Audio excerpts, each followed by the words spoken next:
Pour me punir d'avoir refusé de payer ses dettes, mon frère a détruit ma moto. Mon père l'a excusé. Ma vengeance a été de lui couper les vivres en annulant son aide au loyer. Mais je n'étais pas au bout de mes surprises, le vrai choc m'attendait. Le premier coup a frappé le réservoir de carburant et le son n'était pas un fracas mais une note. Un anneau métallique profond qui a traversé l'allée et la rue et est entré par la fenêtre ouverte de ma cuisine où je me tenais avec un verre d'eau à la main et l'appel téléphonique de mon frère vibrant encore dans ma poitrine. Benoît Dubois se tenait dans mon allée avec une massue. Pas un marteau ordinaire, pas une batte, une massue de 5 kg avec un manche en fibre de verre qu'il avait prise dans la boîte à outils qu'il gardait dans le garage de notre père, le garage que je payais, et il la balançait sur le réservoir de carburant de ma Triumph Bonneville T120 de 2019. Avec la posture d'un homme qui avait pratiqué le mouvement avant d'arriver, pieds écartés à la largeur des épaules, mains espacées sur le manche. Le suivi visait le centre du réservoir où la peinture était la plus épaisse et le métal le plus fin et les dégâts seraient les plus bruyants. 3 coups sur le réservoir. Le premier l'a cabossé, le second a fissuré la peinture en toile d'araignée sur la finition noir mat. Le troisième l'a perforé, et le carburant a commencé à s'écouler sur le béton en une fine ligne qui a capté la lumière de l'après-midi comme une blessure qui ne sait pas qu'elle saigne. 2 coups sur la fourche avant. Le chrome s'est plié au niveau du T de fourche. Le boîtier du phare a craqué et la lentille est tombée sur la laissant se casser, ce qui signifiait que la lentille était plus solide que le cadre sur lequel elle était montée. Et le cadre était plus solide que la relation qui avait apporté la massue dans cette allée. Un coup sur chaque rétroviseur. Le rétroviseur gauche s'est brisé à l'impact. Le rétroviseur droit s'est replié vers l'intérieur et est resté suspendu par un seul boulon, reflétant le ciel sous un angle qui donnait l'impression que les nuages tombaient. 7 coups, 22 secondes. J'ai compté depuis la fenêtre de la cuisine comme on compte quand on regarde quelque chose qu'on ne peut pas arrêter. Et le compte est la seule forme de contrôle disponible. 7 coups en 22 secondes, c'est un coup toutes les 3,1 secondes, ce qui est la cadence d'un homme qui a pratiqué le mouvement, chronométré les intervalles et décidé à l'avance combien il en faudrait. 7 n'est pas un nombre aléatoire. 7 est un plan. 9 500 € de dégâts sur une moto pour laquelle j'avais économisé pendant 3 ans pour l'acheter. Une moto que je prenais pour aller travailler tous les matins le long du sentier de la Saône parce que les 26 minutes de trajet étaient la seule partie de ma journée qui m'appartenait entièrement. Une moto dont la clé était dans ma poche en ce moment sur une étiquette en cuir sur laquelle j'avais estampillé les mots « construite », pas achetée, parce que je ne l'avais pas financée, je n'avais pas emprunté pour elle, je n'avais demandé à personne 1 euro pour elle. J'avais constitué les économies de la même manière que j'avais tout construit dans ma vie d'adulte. Un dépôt à la fois, un mois à la fois, non, à la fois aux choses que je voulais pour pouvoir dire « oui » à la seule chose dont j'avais besoin. J'avais mérité cet achat. Et mon frère venait de le détruire avec un outil qu'il rangeait dans un garage que je payais. Benoît a posé la massue sur le béton. Il a regardé la moto comme un homme regarde quelque chose qu'il a terminé. Pas en colère, pas essoufflé. Terminé. Et pendant une demi-seconde avant le premier coup, un détail que j'ai attrapé depuis la fenêtre de la cuisine et que la caméra d'Albert confirmerait plus tard, Benoît avait souri. Un petit sourire bouche fermée. Le sourire d'un homme qui est sur le point de faire quelque chose qu'il a planifié et qui est satisfait que le moment soit arrivé. Il était venu chez moi, avait donné 7 coups, et s'était arrêté quand la moto n'était plus une moto. Et l'arrêt était la partie qui me disait que ce n'était pas de la rage. La rage ne compte pas ses coups. La rage ne sourit pas avant le premier. Benoît avait compté. Benoît avait souri. Benoît avait planifié cela. De l'autre côté de la rue, Albert était sur son Porsche. 58 ans, électricien à la retraite, le genre de voisin qui arrose sa pelouse à la même heure tous les matins et remarque quand le rythme de la rue change. Il tenait une tasse de café et son téléphone était sur la rampe et sa caméra de Porsche, la sonnette Ring qu'il avait installée le printemps dernier après un vol de colis, enregistrait. Il a regardé les 7 coups sans bouger. Il n'a pas appelé la police. Il n'a pas crié. Il est resté sur son Porsche et a regardé un homme détruire une moto avec l'attention ciblée de quelqu'un qui a travaillé avec des outils toute sa vie et connaît la différence entre un homme utilisant un outil par frustration et un homme utilisant un outil avec intention. Il me l'a dit plus tard, debout dans mon allée, le carburant encore humide sur le béton. J'ai tout vu. Réant, il n'était pas en colère. Il était méthodique. 3 coups sur le réservoir, 2 sur les fourches, 1 sur chaque rétroviseur. Ce n'est pas un homme qui perd le contrôle. C'est un homme qui suit un plan. Et le pire, c'est qu'il a posé le marteau doucement comme s'il rangeait une clé. Benoît m'a regardé à travers la fenêtre de la cuisine. Il n'a pas fait de signe. Il n'a pas crié. Il a dit une phrase assez forte pour traverser l'allée et le verre, prononcée avec la certitude plate d'un homme qui croit qu'il vient de conclure une transaction, « Tu aurais dû m'aider. » Puis le camion de mon père a tiré sur le trottoir. Charles est sorti, a regardé la moto, a regardé la massue et a regardé son fils s'embroncher. Il a remonté l'allée les mains dans les poches de sa veste, la démarche d'un homme arrivant sur une scène qu'il s'attendait à trouver, pas une scène qui l'a surpris. Il a regardé le carburant couler du réservoir perforé et m'a dit par la fenêtre ouverte, « Tu l'as poussé trop loin, Réan. » Il t'a demandé de l'aide et tu as dit non. C'est ce qui arrive quand tu thésaurises ton argent et que tu laisses ton frère se noyer. C'est ce qui arrive. Thésauriser, le mot que mon père utilisait pour économiser. Le mot qu'il utilisait pour les 3 ans où j'ai mis 200 € par mois sur un compte dédié à la bonne ville.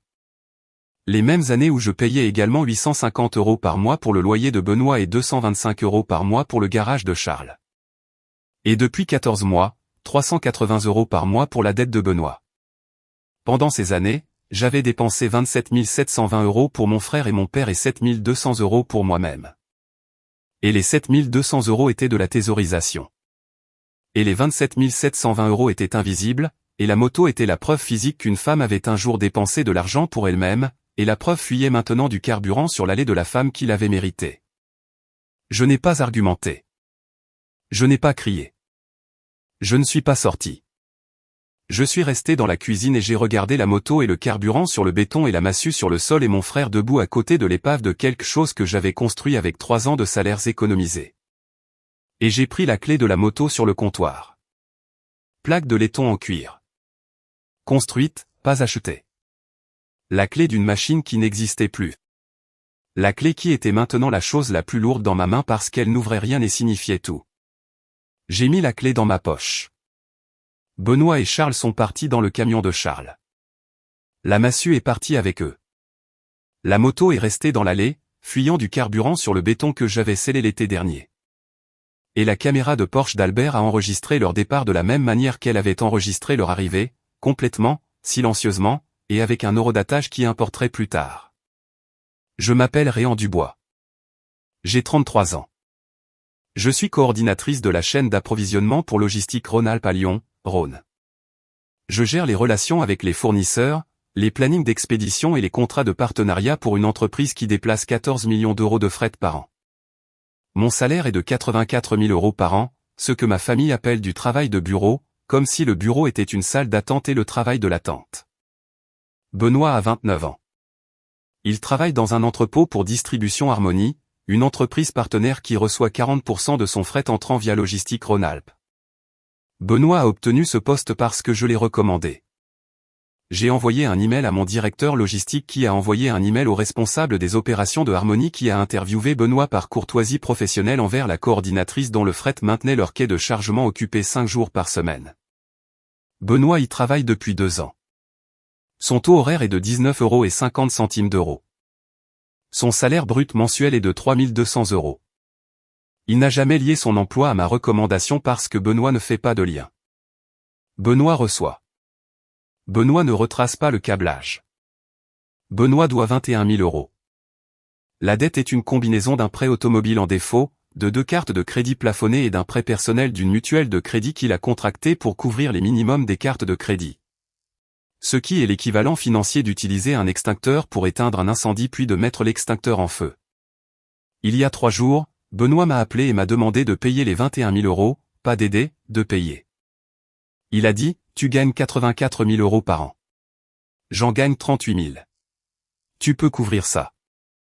J'ai dit, non. Il a dit, alors tu choisis ton argent plutôt que ton frère. J'ai dit, je choisis mon argent plutôt que ta dette. Ce sont des choses différentes. Il a raccroché. 72 heures plus tard, il était dans mon allée avec une massue. Ce que Benoît ne sait pas, c'est à quel point je finance déjà sa vie. Son appartement sur l'avenue Kléber. Le loyer est de 2100 € par mois. Le revenu de Benoît le qualifie pour 1050 €. Je me porte garante du bail et je paie 850 € par mois directement à la société de gestion en tant que complément de garant. 20 mois de paiement, 17 000 €. Benoît pense que le loyer est de 250 € parce que c'est le chiffre que Charles lui a dit quand Charles a négocié le bail, ce qui signifie que Charles a menti sur le loyer pour que Benoît ne sache pas que sa sœur couvrait la différence. La dette de 21 000 €. Il y a 14 mois, les comptes de Benoît ont été envoyés au recouvrement. Son score de crédit est tombé à 490. Il ne pouvait même pas financer un parc-mètre. J'ai appelé la mutuelle de crédit, mis en place un plan de paiement et mis ma carte pour les minimums mensuels. 380 € par mois, 14 mois. 5 320 € de paiement que Benoît n'a pas effectué depuis un compte que Benoît ne connaît pas, géré par la sœur que Benoît vient de punir avec une massue. Le box de garage de Charles, 225 € par mois. Le box où Benoît range ses outils, ses pneus de rechange, son banc de musculation et la massue qu'il a utilisée aujourd'hui. Le box est dans le complexe d'appartements de Charles. La location est à mon nom. Le paiement provient de mon compte. Les outils de Benoît sont stockés dans un espace qui existe parce que j'écris un chèque chaque mois, et Charles ne le mentionne jamais. Total, 17 000 € de loyer sur 20 mois, 5 320 € de paiement de dette sur 14 mois. 5 400 € de frais de garage sur 24 mois, soit 27 720 € de soutien actif pour un homme qui a pris une massue pour ma moto parce que je ne voulais pas ajouter 21 000 € au tas. 27 720 €. Plus de 3 fois la valeur de la moto que Benoît a détruite. L'ironie ne m'a pas échappé et n'échapperait pas à Benoît, mais il faudrait 3 appels téléphoniques en un matin pour que l'ironie arrive. Et quand elle arriverait avec un propriétaire, un agent de recouvrement et un représentant des ressources humaines. Et l'ironie ne serait pas drôle. Ma famille ne m'a jamais demandé comment j'avançais les choses que je fournis. Ma mère est morte quand j'avais 22 ans et Benoît 18 ans. Et la mort a réorganisé la famille en une structure où Charles était le chef de famille, Benoît était le projet et Réan était le budget. Personne n'a voté sur cette structure. Personne n'en a discuté. Elle est simplement apparue. La façon dont les structures apparaissent dans les familles où une personne commence à payer et personne ne lui dit d'arrêter et le paiement devient une habitude et l'habitude devient une identité. Et l'identité devient si automatique que lorsque la personne dit non pour la première fois en 11 ans, la famille n'entend pas une limite. Elle entend un dysfonctionnement. Et les dysfonctionnements se réparent avec des massues.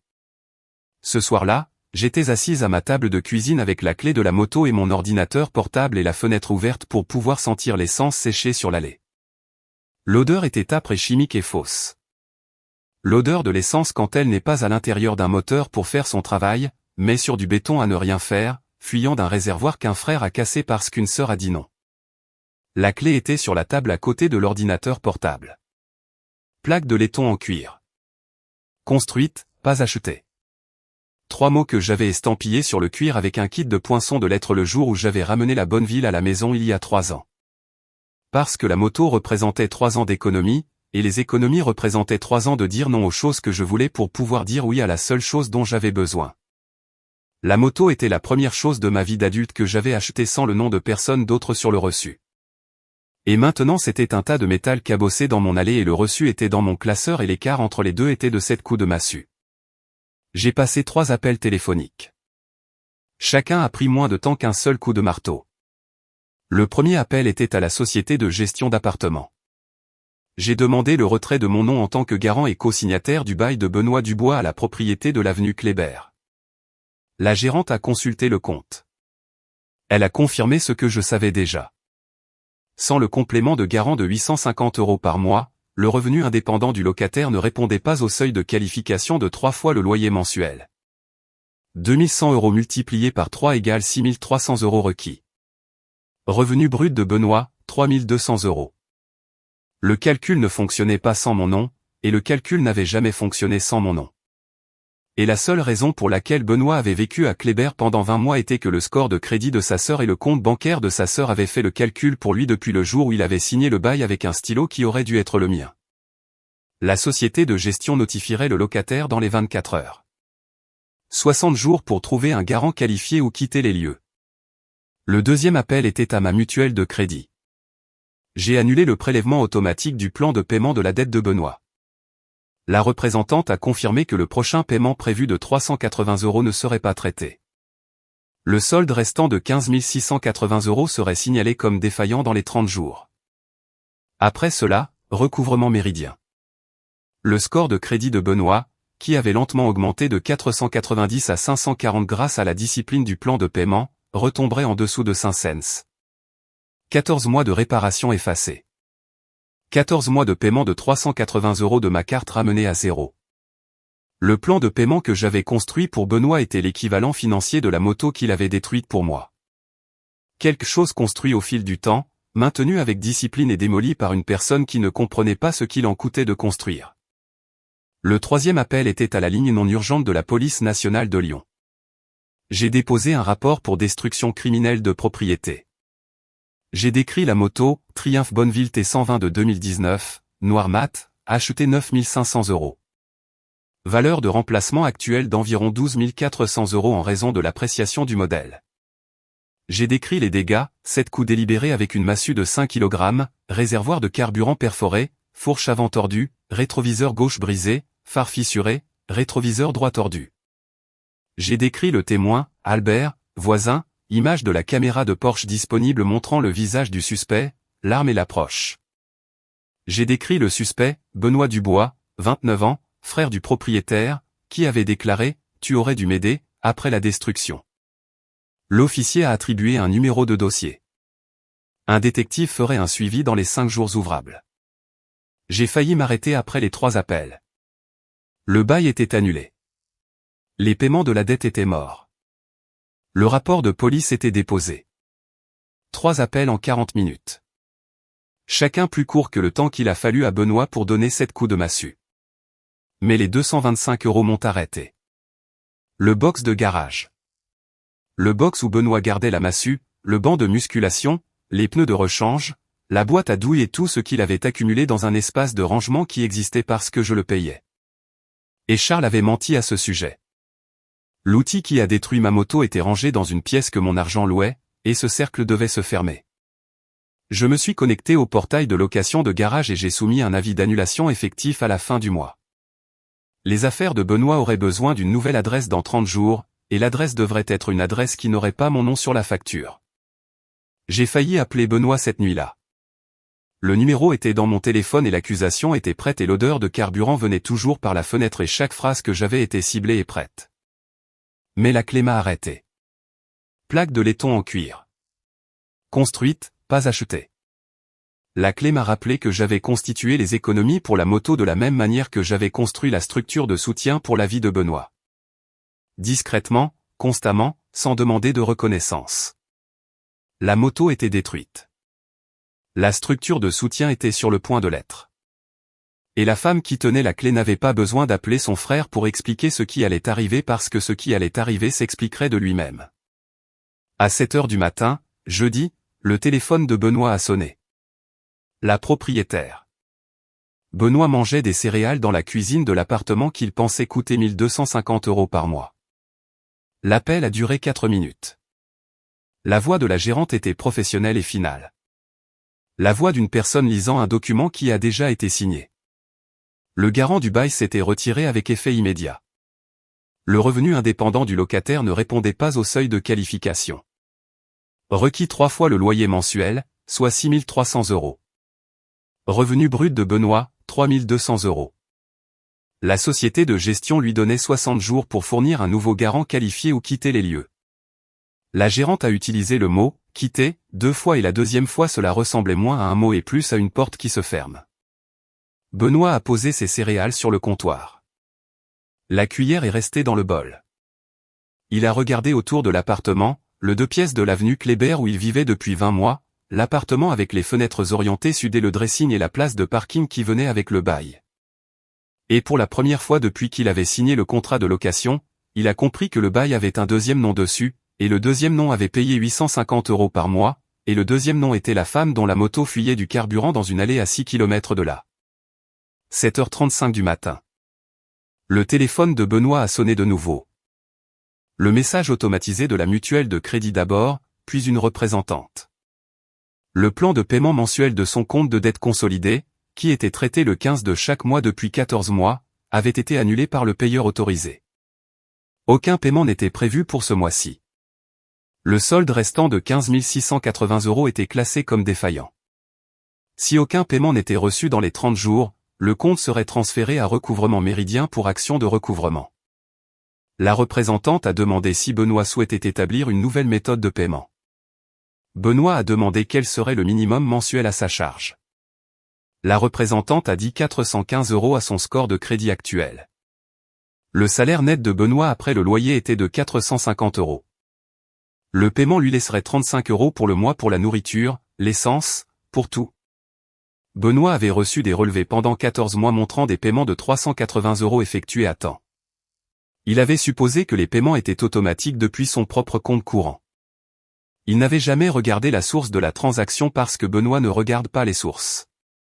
Benoît accepte le courant. Il ne remonte pas le courant. Et le courant venait de la carte Visa de Réan, qui avait discrètement alimenté sa dette de 380 € chaque mois, pendant qu'il mangeait des céréales dans un appartement qu'elle avait co-signé et conduisait un camion pour un travail qu'elle avait recommandé et stockait des outils dans un garage qu'elle louait. Et le courant s'était tari du jour au lendemain parce que la femme qui avait construit le canal avait décidé de laisser le lit de la rivière apparaître. 8h10 du matin. Le téléphone de Benoît a sonné une 3e fois. Ressources humaines de distribution Harmonie. La voix était masculine, sèche, professionnelle. Il a été demandé à Benoît de se présenter à une réunion d'examen de référence à 10h vendredi. Il ne savait pas ce qu'était une réunion d'examen de référence car Harmonie n'en avait jamais tenu. La réunion existait parce qu'à 6h45 du matin, j'avais envoyé un email à mon directeur logistique chez Logistique Rhône-Alpes et l'avait informé que la référence professionnelle que j'avais fournie pour Benoît Dubois il y a 2 ans était formellement retirée en raison d'un incident de destruction criminelle de propriété impliquant l'employé référent. Mon directeur a transmis l'email au responsable des opérations de Harmonie dans les 20 minutes. Le responsable des opérations l'a transmis au RH. Les RH ont appelé Benoît à 8h10. La réunion était prévue pour vendredi matin. L'emploi de Benoît n'était pas résilié. Il était en cours d'examen, ce qui, dans les opérations d'entrepôt, signifie la même chose que résilié, sauf avec un délai de 48 heures et une signature sur un formulaire qui dit « séparation par accord mutuel » au lieu de « licencié » parce que sa sœur a cessé de le protéger. 3 appels, 90 minutes. L'homme qui avait frappé cette fois en 22 secondes recevait maintenant les conséquences à un rythme qui faisait paraître la massue rapide. Benoît n'a pas appelé. Benoît a conduit. Son camion a tiré dans mon allée à 9h15 du matin. La même allée où la moto se tenait 20 heures auparavant. Le même béton où l'essence avait séché en une tache qui ressemblait à une ombre sans objet la projetant. Il est sorti du camion avec son téléphone à la main et 3 appels manqués sur son visage et l'expression d'un homme qui a passé 90 minutes à apprendre que le sol sur lequel il se tenait appartenait à quelqu'un d'autre. Charles était sur le siège passager. Il est sorti plus lentement, comme les pères sortent des camions quand ils savent que la conversation de l'autre côté de la porte n'est pas une qu'ils peuvent rediriger. Il avait conduit Benoît ici parce que les mains de Benoît tremblaient trop fort pour tenir le volant, ce qui est un détail que j'ai remarqué depuis la fenêtre de la cuisine et que j'ai classé à côté des 7 coups stables que Benoît avait donnés hier. Parce qu'un homme dont les mains tremblent aujourd'hui et était stable hier est un homme qui a découvert la différence entre détruire des choses et les perdre. Je suis sorti. Je me suis tenu dans l'allée à côté de la tache de carburant. Albert était sur son Porsche de l'autre côté de la rue avec son café du matin. Son téléphone était sur la rampe. La caméra de Porsche enregistrait. « Que as-tu fait » La voix de Benoît était plus aiguë qu'hier. La voix de la massue avait disparu. La voix des appels du matin l'avait remplacée. La propriétaire a appelé. La mutuelle de crédit a appelé. Mon travail a appelé. Réan. Harmonie m'a convoqué à une réunion. Que as-tu fait ? J'ai retiré mon nom de ton bail. J'ai annulé le plan de paiement de ta dette et j'ai retiré la recommandation qui t'a donné le poste. Tu ne peux pas faire ça. C'est mon appartement. C'est mon travail. Tu ne peux pas simplement les prendre. L'appartement est sur un bail que j'ai co-signé. Le loyer que tu penses être de 1 250 € est en fait de 2 100 € et j'ai payé 850 € par mois directement à la société de gestion pendant 20 mois. 17 000 €. Benoît, ton appartement existe parce que mon nom est sur les papiers et mon argent est sur le compte. La bouche de Benoît s'est ouverte. Il a regardé Charles. Charles a regardé la tache de carburant sur le béton. Les paiements de ta dette proviennent de ma carte de crédit depuis 14 mois. 380 € par mois. 5320 €. Tu pensais que les paiements étaient automatiques depuis ton compte. Ils étaient automatiques depuis le mien. La mutuelle de crédit a mis en place le plan parce que je les ai appelés. Pas toi. Moi? Je ne savais pas ça. Tu ne savais pas parce que tu n'as jamais vérifié. Tu n'as jamais vérifié le bail. Tu n'as jamais vérifié la source de paiement. Tu n'as jamais vérifié qui t'avait recommandé chez Harmonie. Tu as reçu et tu as dépensé et tu as frappé. Et tu n'as jamais une seule fois regardé le câblage qui maintenait tout en marche parce que regarder aurait signifié voir le nom de ta sœur sur chaque fil. Et voir mon nom aurait signifié dire merci. Et, merci, est un mot que cette famille n'utilise pas pour la fille qui paie. La mâchoire de Benoît a travaillé. Je t'ai demandé de l'aide pour la dette. 21 000 €. Tu gagnes 84 000 € par an. Tu aurais pu la couvrir. Je la couvrais, Benoît, depuis 14 mois. 380 € par mois. 5 320 € de ta dette était déjà payée par mois depuis ma carte. La même carte que j'ai utilisée pour acheter la moto que tu viens de détruire. Alors quand tu m'as demandé de payer 21 000 €, tu me demandais de payer 21 000 € en plus des 5 000 € que j'avais déjà payés et des 17 000 € de loyer et des 5 000 € de frais de garage. Tu me demandais d'ajouter 21 000 € à une facture qui était déjà à 27 000 €. Et quand j'ai dit non, tu as conduit chez moi avec une massue. Je ne savais pas que tu payais tout ça. C'est ça le problème. Tu ne savais pas parce que tu n'as pas regardé. Et tu n'as pas regardé parce que cette famille t'a appris que regarder n'est pas ton travail. Ton travail est d'avoir besoin. Mon travail est de fournir. Et le travail de papa est de me dire que je t'ai poussé trop loin quand la fourniture s'arrête. Charles a fait un pas en avant. Réan, ça a assez duré. Il a fait une erreur. Tu ne détruis pas la vie d'un homme pour une moto. Il a détruit ma moto pour une dette, papa, une dette qu'il a créée avec des cartes de crédit qu'il a plafonnées sur un prêt automobile en défaut sur un prêt personnel qu'il a contracté pour couvrir les cartes qu'il ne pouvait déjà pas payer. Et quand je n'ai pas voulu ajouter 21 000 € de plus au tas, il a pris une massue dans un garage que je paye et a conduit chez moi et l'a balancé cette fois. Ce n'est pas une erreur. C'est un choix. Et les choix ont des factures.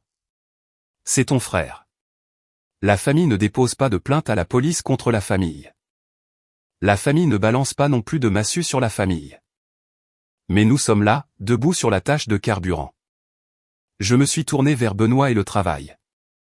Tu travailles chez Distribution Harmonie parce que j'ai envoyé un email à mon directeur logistique il y a 2 ans et lui ai demandé d'organiser une interview par courtoisie professionnelle. Mon entreprise envoie à Harmonie 40% de son fret entrant. Je suis la raison pour laquelle ils ont dit oui. Et hier tu as détruit 9 500 € de ma propriété avec une massue. Alors ce matin j'ai informé mon directeur que la référence était retirée. Ton emploi est en cours d'examen et l'examen révélera que ton dossier de présence a 3 absences non signalées au cours des 6 derniers mois, ce que Harmonie a toléré parce que le compte de fret de l'employé référent valait plus que ton absentéisme. Le compte de fret est toujours là. La référence ne l'est pas. Le visage de Benoît a tressailli. Il n'avait pas su pour la recommandation comme il n'avait pas su pour le loyer, comme il n'avait pas su pour les paiements de dette, comme il n'avait pas su pour le garage. Chaque mur de sa vie avait mon nom estampillé au dos. Et il n'avait jamais retourné un seul mur pour vérifier. Tu t'es tenu dans cette allée hier et tu as dit, tu aurais dû m'aider. Laisse-moi te dire ce que t'aider m'a coûté. 17 000 € de complément de loyer dont tu n'avais pas connaissance. 5 320 € de paiement de dette que tu n'as pas fait. 5 400 € de location de box de garage où tu as stocké l'outil que tu as utilisé pour détruire ma propriété. C'est 27 720 € que j'ai dépensé pour maintenir ta vie, Benoît, et tu as balancé une massue sur la seule chose que j'ai dépensée de mon propre argent pour moi-même. J'ai regardé Charles et toi, papa, tu m'as dit que je l'avais poussé trop loin. Tu me dis ça depuis que Benoît a 19 ans. Chaque fois qu'il échoue, je l'ai poussé.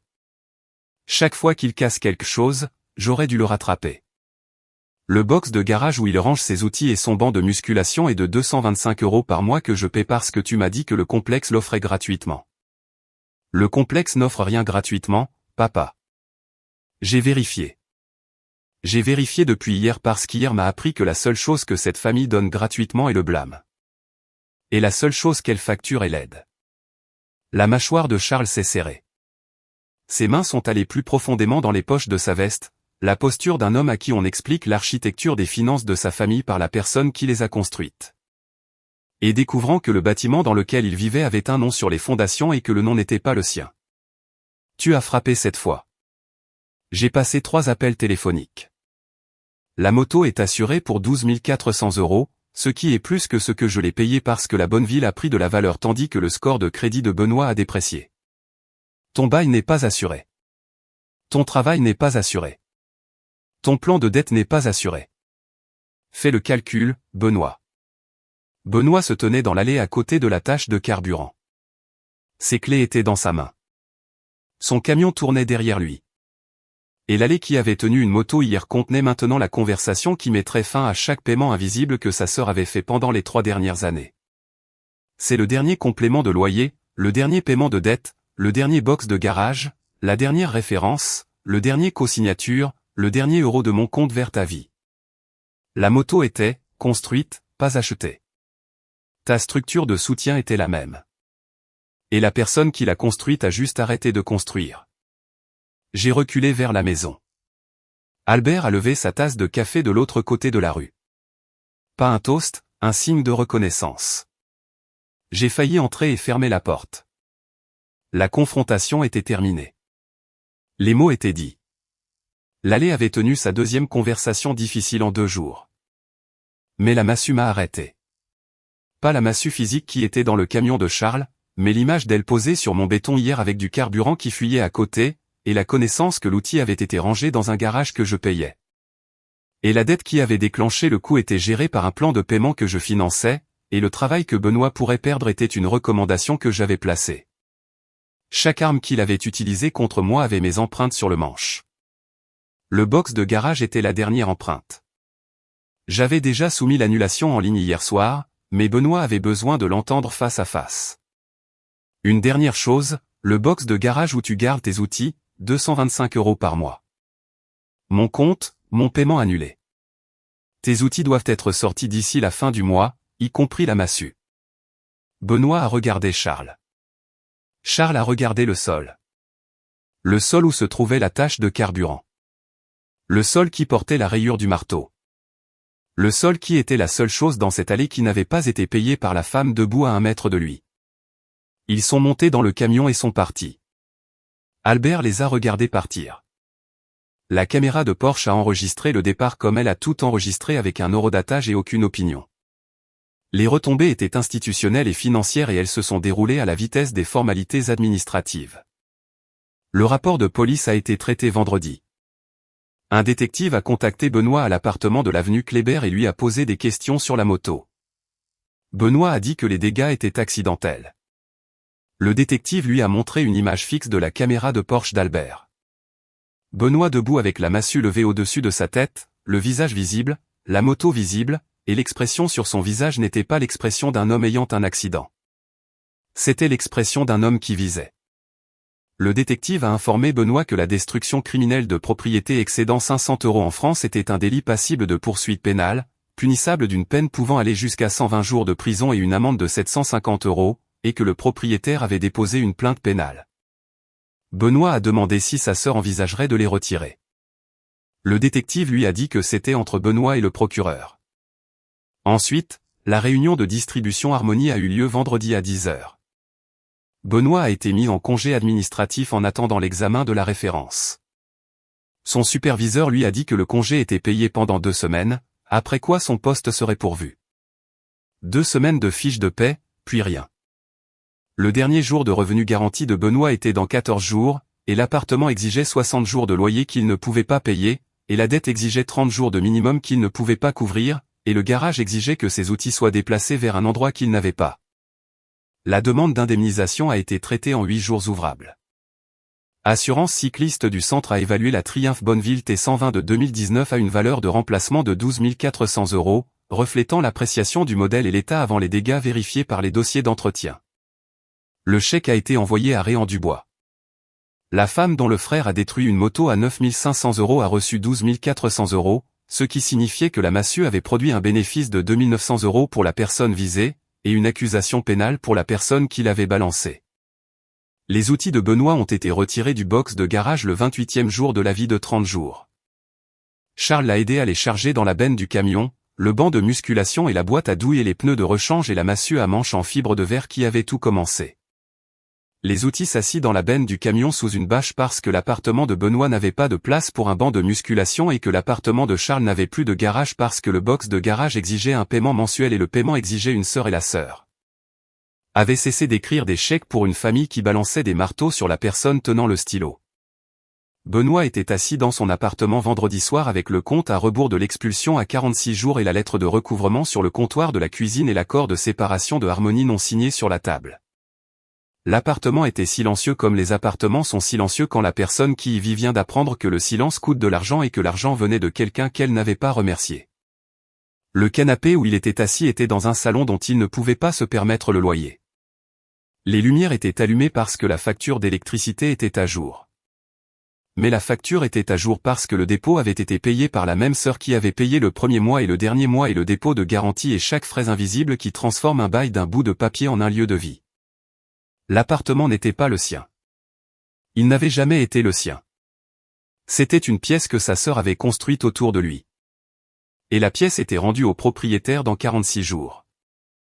Et l'homme assis à l'intérieur était l'homme qui avait balancé une massue sur la femme qui avait construit les murs. Samedi matin, Triomphe-Lyon, le concessionnaire était sur la rue de la Liberté, à 20 minutes de la maison dans un bâtiment avec des murs en verre et des sols en béton poli et une rangée de motos alignées comme des phrases dans une langue que je parlais couramment. Le chèque d'assurance était dans la poche de ma veste, 12 400 €, plus que ce que j'avais payé pour la moto originale, parce que la Bonneville T120 avait pris 30% de valeur en 5 ans, tandis que le score de crédit de Benoît avait déprécié de 40% pendant la même période. Et la différence entre l'appréciation et la dépréciation est la différence entre construire quelque chose et casser quelque chose. Et la compagnie d'assurance a compris cette différence même si ma famille ne l'a pas fait. L'ancienne clé était dans mon autre poche. Plaque de laiton en cuir, construite, pas achetée. La clé d'une machine qui n'existait plus mais dont l'étiquette portait encore la philosophie qu'il avait construite et la philosophie qui construirait la prochaine. J'avais estampillé ces lettres sur le cuir il y a 3 ans à la table de cuisine avec un kit de poinçons de lettres à 14 € du magasin de bricolage, pressant chaque lettre individuellement dans le cuir humide. Et le pressage avait pris 45 minutes, et le séchage avait pris une journée entière, et la patience requise était la même patience qui avait économisé 9 500 € en 3 ans et la même patience qui était restée assise à une fenêtre de cuisine à regarder cette coupe sans crier. Le remplacement était une Triumph Bonneville T120 de 2024 en vert compétition. Couleur différente parce que la même couleur aurait ressemblé à une restauration et ce n'était pas une restauration. C'était un remplacement. L'ancienne moto était noire mat et l'ancienne moto était partie et la nouvelle moto était verte et la nouvelle moto était là et la distance entre parties et ici était de 7 coups et 3 appels téléphoniques et un chèque d'assurance qui prouvait que le marché appréciait ce que je construisais. Même quand ma famille ne le faisait pas. Le vendeur a rempli les papiers. Le chèque d'assurance couvrait le prix de base avec 400 € restants. J'ai payé la différence de mise à niveau avec mes économies, 1800 €. Le même compte d'épargne que j'avais utilisé pour la première moto, le compte qui se réapprovisionnait chaque mois. Parce qu'une femme qui gagne 84 000 € et ne paie pas le loyer de son frère ou la dette de son frère ou le garage de son père peut économiser 1800 € en 8 semaines sans s'en rendre compte. Quand les papiers ont été faits, j'ai détaché l'étiquette en cuir de l'ancienne clé et l'ai attachée à la nouvelle. Construite, pas achetée. L'étiquette avait survécu à la massue parce qu'elle était dans ma poche, pas sur la moto. L'étiquette avait survécu à Benoît. L'étiquette survivrait à tout ce qui viendrait après Benoît parce que l'étiquette n'était pas attachée à une moto. Elle était attachée à un principe. Et les principes ne se cabossent pas quand les marteaux frappent. Les principes se cabossent quand la personne qui les tient cesse d'y croire. Et je n'avais pas cessé. Et la nouvelle clé dans ma main avec l'ancienne étiquette sur son anneau en était la preuve. J'ai ramené la nouvelle Bonneville à la maison le long du sentier de la Saône. Les moteurs sonnaient comme les moteurs Triumph sonnent quand ils sont neufs, propres et serrés, et pleins de l'urgence contrôlée qui vient d'une machine qui sait pourquoi elle est construite, et ne s'excuse pas du son qu'elle fait en le faisant. Le matin était clair, Le sentier était vide. La Saône coulait le long du chemin, plate et argentée dans la lumière du matin. Et les 26 minutes entre le concessionnaire et mon allée furent les 26 premières minutes depuis mardi qui m'appartenaient entièrement, payées par moi, conduites par moi, et ne devant rien à personne. J'ai garé la nouvelle moto au même endroit dans l'allée où l'ancienne avait été détruite. Le béton portait encore une rayure de la massue. Une fine ligne blanche dans la surface scellée où la tête du marteau avait rebondi après le troisième coup et avait touché le sol au suivi. La rayure serait là pendant des années. Elle serait là tous les matins quand j'irais à la moto et tous les soirs quand je la garerais et chaque fois qu'il pleuvrait et que l'eau s'accumulerait dans la rainure et rappellerait à l'aller ce qui s'était passé. La nouvelle moto était assise sur la rayure. Vers compétition sur cicatrice blanche. Comme une phrase écrite aujourd'hui est assise sur une page déchirée hier. Ne cachant pas la déchirure, mais la couvrant de quelque chose qui a gagné sa place. La clé était dans ma poche, construite, pas achetée. L'odeur d'essence avait disparu. L'allée était propre, sauf pour la rayure. Et la femme debout à côté d'une moto qu'elle avait achetée avec l'argent de l'assurance d'une moto que son frère avait détruite n'était pas en colère et ne faisait pas son deuil et ne reconstruisait pas. Elle avait déjà reconstruit. Elle roulait.